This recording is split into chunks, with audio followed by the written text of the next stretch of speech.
अस्सलामुअलैकुम, कैसे हैं आप सब? उम्मीद है कि आप सब लोग खैरियत से होंगे। तो आज की वीडियो का हमारा टॉपिक है टाइटल सिग्निफिकेंस को देखना है हमने द गार्डन पार्टी की। तो कुछ पॉइंट्स मैंने ऐड किए हैं, उन पॉइंट्स के लिहाज से मैं जो है ना वो आपको टाइटल सिग्निफिकेंस जो है द गार्डन पार्टी की वो समझाऊंगी। तो अगर आप लोग मेरे चैनल पर न्यू हैं तो चैनल को सब्सक्राइब ज़रूर कीजिएगा। अब हम अपनी वीडियो को स्टार्ट करते हैं। कुछ मेन पॉइंट्स हैं स्क्रीन के ऊपर आपको शो हो रहे होंगे। सबसे पहला पॉइंट है सुपरफिशियलिटी एंड एक्स्ट्रावेजेंस। सेकंड है क्लास डिस्टिंक्शंस का, सोशल कॉन्फ्लिक्ट्स का। थर्ड है emotional walls and boundaries. Four है appearance versus reality. And fifth है आइडेंटिटी एंड बिलोंगिंग्स। सिक्स है morality and the human condition. Seven है social conventions and expectations. One by one करके हम जो है इन सबको एक्सप्लेन करेंगे। उन पॉइंट्स के लिहाज से हम जो है वो टाइटल सिग्निफिकेंस को देखेंगे। सबसे पहला पॉइंट है सुपरफिशियलिटी एंड एक्स्ट्रावेजेंस का। The garden party represent the luxurious and extravagance lifestyle of the Sheridan family which hides their empty and superficial lives. कि गार्डन पार्टी जो है रिप्रेजेंट किस तरह की गई है कि वो लग्जरियस और बहुत ही उनका जो शेरिडन फैमिली का जो एक्स्ट्रावेजेंट लाइफस्टाइल है वो हमें रिप्रेजेंट करती है गार्डन पार्टी। मतलब उस गार्डन पार्टी के थ्रू ही हमें पता चलता है कि वो क्या है, वो एक अपर क्लास फैमिली से बिलोंग करते हैं और ये चीज़ उनकी हाइड करती है एम्प्टी और सुपरफिशियल जो लाइव्स हैं उनको। नेक्स्ट पॉइंट है class distinctions and social conflicts.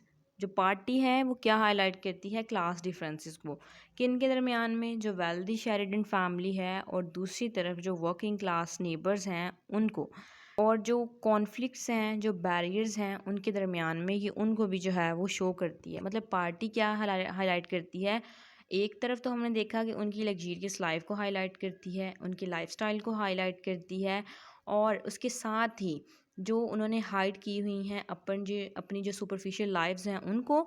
और दूसरी तरफ हमने देखा कि जो पार्टी है वो हमें ये चीज़ भी हाईलाइट कर रही है कि जो क्लास डिफरेंस है between wealthy Sheridan family and working class neighbours, जो कि ये भी शो करती है जो कि कॉन्फ्लिक्ट्स हैं, जो बैरियर्स हैं इनके दरमियान में। नेक्स्ट पॉइंट है, देखें, emotional walls and boundaries. The garden party and it's preparation serve as a metaphor for the emotional walls and boundaries that the character have built around themselves, preventing genuine connections and understandings। कि जो garden party है और जो उसकी preparations हैं वो भी जो है वो एज अ मेटाफर के तौर पर है कि वो इमोशनल वॉल्स को, जो बाउंड्रीज़ हैं, जो करेक्टर्स ने अपने इर्द गिर्द जो उन्होंने क्रिएट की हुई हैं, बिल्ड की हुई हैं, उनको भी जो है वो शो करती है। Appearance versus reality. पार्टी जो है वो फोकस करती है अपीयरेंस के ऊपर और सरफेस लेवल के ऊपर। Beauty contrast with the character inner struggles and true emotions, highlighting the disconnect between appearance and reality. कि जो पार्टी है वो किस चीज़ के ऊपर फोकस करती है, अपीयरेंसेस के ऊपर, सरफेस लेवल की ब्यूटी के ऊपर। और ये चीज़ जो है वो कंट्रास्ट करती है कि जो करेक्टर्स के जो इनर स्ट्रगल्स हैं, उनके जो ट्रू इमोशंस हैं उनके। और इसके अलावा ये हाईलाइट करती है डिस्कनेक्शन को बिटवीन अपीयरेंसेस एंड रियलिटी, कि अपीयर कुछ हो रहा है लेकिन रियलिटी कुछ और है। नेक्स्ट पॉइंट है identity and belonging. Story explore the character search for identity and belonging, particularly Laura struggle to find her place within her family and society. कहते हैं कि जो आइडेंटिटी एंड बिलोंगिंग के अंदर है कि जो स्टोरी है वो किस चीज़ के ऊपर है, कि जो करैक्टर हैं वो सर्च कर रहे हैं अपनी आइडेंटिटी को, अपनी बिलोंगिंग्स को। ख़ास तौर पर जो लॉरा है वो स्ट्रगल करती है फाइंड करने के लिए एक ऐसा प्लेस अपनी फैमिली के अंदर और उसकी सोसाइटी के अंदर। मतलब वो अपनी फैमिली से बिल्कुल ऑपोजिट थी।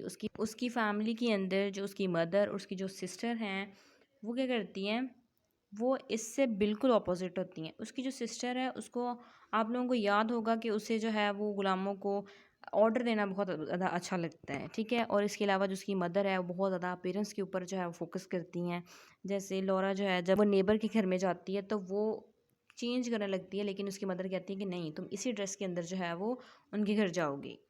तो नेक्स्ट पॉइंट देखते हैं, morality and the human condition. Neighbours that serve as a reminder of the fragility of life and the inevitability of that, contrasting with the Sheridan focus on tribal matters. अब यहाँ पे क्या बताया गया है कि जो नेबर की डेथ है वो सर्व करती है as a reminder of the fragility of life, मतलब कि जो जल्द ख़त्म होने वाली ज़िंदगी है उसके ऊपर फोकस करती है। लेकिन इसके अलावा ये कंट्रास्ट करती है with Sheridans focus on trivial matters. Last point है सोशल कन्वेंशंस का एंड एक्सपेक्टेशंस का। The party represents the societal expectations and conventions that govern the characters' lives, highlighting the tension between individual desire and societal pressure। कि जो party है वो ये चीज़ भी represent करती है सोसाइटी की एक्सपेक्टेशंस को, कन्वेंशंस को, जो कि करेक्टर की लाइफ्स को जो है गवर्न करती है, हाईलाइट करती है टेंशन को between individual desires and societal pressures. अब अगर हम देखें इन पॉइंट के लिहाज से कि जो गार्डन पार्टी है वो किस चीज़ का, उसका जो टाइटल है वो किस तरह रेफर कर रहा है, तो इसका कंक्लूजन यही है कि जो टाइटल द गार्डन पार्टी जो शॉर्ट स्टोरी है कैथराइन मैंसफील्ड की, वो रिप्रेजेंट करती है facade of luxury and happiness that hides the true emotion struggles of the character। Party हमें जो रिप्रेजेंट किया गया है लग्जरी लाइफ को, हैप्पीनेस को, ये चीज़ उनकी जो है वो हाइड कर रही है, उनकी जो ट्रू इमोशंस हैं, उनके जो स्ट्रगल्स हैं करेक्टर्स की, उसको। इसके अलावा स्टोरी जो है वो reveal the emptiness and disconnection of the characters lives, highlighting the importance of genuine connection and appreciation for life's beauty. The garden party, once a symbol of joy and celebration, ultimately become a metaphor for the character's emotional prisons and the fragility of life। कहते हैं कि एक तरफ the garden party जो है वो हमें एक खुशी का, सेलिब्रेशन का जो है वो सिंबल है, लेकिन दूसरी तरफ ये मेटाफर है कैरेक्टर के लिए, उनके इमोशनल प्रिजन्स के लिए, उनकी जो फ्रेजिलिटी है लाइफ की, जो जल्द ख़त्म होने वाली लाइफ है, उनको भी जो है वो शो करता है। तो यही था आज का लेक्चर। अगर आप लोगों को वीडियो अच्छी लगी है तो वीडियो को लाइक, चैनल को सब्सक्राइब और दोस्तों के साथ जो है वो ज़रूर शेयर कीजिएगा। मिलते हैं नेक्स्ट वीडियो में।